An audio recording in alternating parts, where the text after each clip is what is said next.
દાહોદ નગરપાલિકામાં હવે વહીવટદારનું શાસન. મિલિંદ દવે ફૂલ એક્શન મોડમાં. દાહોદના રસ્તાઓ થશે ચોખ્ખા ચણાક. ટ્રાફિક મુક્ત. વહીવટદાર મિલિંદ દવેએ દુકાનદારો અને લારી ગલ્લાવાળાઓને કરી ટ્રાફિક અને સ્વચ્છતા મુદ્દે અપીલ. દાહોદ નગરપાલિકામાં 5 વર્ષનો શાસનકાળ પૂર્ણ થતાં હવે લોકશાહીના જનપ્રતિનિધિઓની વિદાય થઈ છે. કમાન સોંપાય છે વહીવટદારના હાથમાં. દાહોદના પ્રાંત અધિકારી મિલિંદ દવેએ વહીવટદાર તરીકેનો ચાર્જ સંભાળતાની સાથે જ એક્શન મોડ ધારણ કરી લીધો છે. ખુરશી પર બેસતાની સાથે જ વહીવટદાર સાહેબનો પહેલો ટાર્ગેટ છે કે શહેરની ગંદકી, ટ્રાફિકની સમસ્યા અને નાગરિકોના સ્વાસ્થ્ય પ્રત્યે દાહોદ સ્માર્ટ સિટીના ફૂટપાથ અને રસ્તા ઉપર જેમને લારી ગલ્લા કે પાથરણા પાથરી દીધા છે તેમના માટે દબાણો હટાવી લેવા અપીલ કરી છે. વહીવટદાર એ સ્પષ્ટ શબ્દોમાં અપીલ કરી છે કે રસ્તા પરના દબાણો સ્વેચ્છાએ હટાવી લો. દુકાનદારો પોતાની દુકાનની બહાર રાખેલો સામાન અને બોર્ડ અંદર લઈ લેજો. તમે રસ્તો ખુલ્લો નહીં કરો તો પાલિકાનો બુલડોઝર અને દંડ બંને તૈયાર છે તેમ તેને જણાવ્યું હતું. મારું શહેર ગંદુ શહેર હવે નહીં ચાલે. દુકાનની બહાર કચરો દેખાયો તો સમજી લેજો કે ખિસ્સું ખાલી થવાનું છે. ખાસ કરીને પ્રતિબંધિત પ્લાસ્ટિક ઉપર પર ભાર મૂકવામાં આવ્યો છે, જેમાં 120 માઇક્રોનથી ઓછું પ્લાસ્ટિક વાપરનારા કે વેચનારા વેપારીઓ સામે લાલ આંખ કરવામાં આવી છે. ખાણીપીણીની લારીઓ, હોટલ, રેસ્ટોરન્ટ હોય કે પાણીપુરી, ચાઇનીઝ, નોનવેજની લારીઓ, લોકોના સ્વાસ્થ્ય સાથે છેડા કરનારાઓનું હવે આવી બનવાનું છે. આકસ્મિક ચેકિંગ ગમે ત્યારે ટકશે.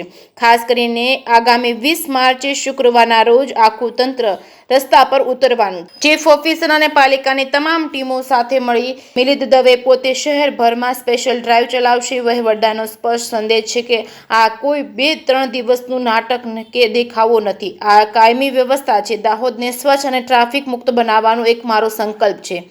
જે સિંઘુ સાથે નાગેશ્વર સિંહ, દાહોદ. હું પ્રાંત અધિકારી અને વહીવટદાર નગરપાલિકા દાહોદ. દાહોદ નગરપાલિકા વિસ્તારમાં આગામી શુક્રવારથી 20-3 તારીખથી રોજ નગરની સાફ સફાઈ અને હંગામી દબાણ બાબતે મેગા ડ્રાઈવનું આયોજન કરવા જઈ રહ્યા છીએ. દરેક વેપારી મિત્રો અને જે નાના મોટા લારી ગલ્લા વાળા મિત્રો છે એમને ત્યાં સાફ સફાઈ અને ફૂટપાથ આગળ ચોખ્ખાઈ રહે એના માટેનું આયોજન થઈ રહ્યું છે. કોઈ પણ પ્રકારની ચીજ વસ્તુઓ, વાહન કે બોર્ડ વગેરે મૂકીને જે પ્રકારનું ફૂટપાથ ઉપર દબાણ થાય છે એ ના થાય એના માટેના ડ્રાઈવનું આયોજન છે. સાથે સાથે દરેક દુકાન આગળ કચરાના યોગ્ય નિકાલ માટે કચરા પેટી, ટોપલી ફરજિયાત રાખવા માટેની પણ સૂચન કરવામાં આવશે. તેમજ તેમ ન કરનાર સામે દંડનીય કાર્યવાહીની આયોજન કરવામાં આવેલ છે. સાથે સાથે તમામ પ્રતિબંધિત પ્રકારના પ્લાસ્ટિકના જથ્થાનો દુકાનદાર, વેપારી મિત્રો દ્વારા ઉપયોગ ના થાય એની પણ એમને તકેદારી કરવામાં આવશે. તેમજ આ દુકાનદાર મિત્રોને આ ડ્રાઈવ દરમિયાન આ પ્રકારનું પ્લાસ્ટિક મળશે તો જપ્ત કરી લેવામાં આવશે.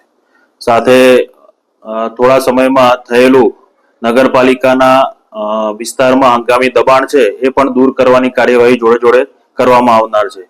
સાથે શાકભાજી, ફ્રૂટ કે અન્ય ફેરિયા મિત્રો જે સ્ટોલ લગાવીને હંગામી દબાણ કર્યું છે સ્વયંભૂ આગામી સમયમાં દૂર કરે એના માટે વિનંતી કરવામાં આવે છે.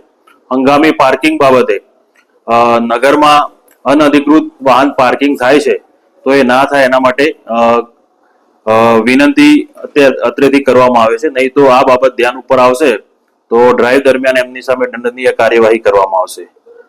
સાથે જ હાઇજીનની બાબતમાં ફરસાણમાં દુકાનો વાળા હોય કે પછી અન્ય લારી ગલ્લા વાળા મિત્રો હોય તો એમની સામે પણ જો હાઇજીન જળવાશે નહીં તો તેમની સામે પણ દંડનીય કાર્યવાહી કરવામાં આવશે. તો તમામ મિત્રો અને સાથ સહકાર આપે અને આપણે એક સારું સ્માર્ટ સિટી દાહોદનું એક નવું ચિત્ર ઝડપથી ઊભું કરીએ એના માટે પ્રયત્નો કરવા જઈ રહ્યા છે. દરેકના સાથ સહકાર બદલ ખૂબ ખૂબ આભાર. Thank you.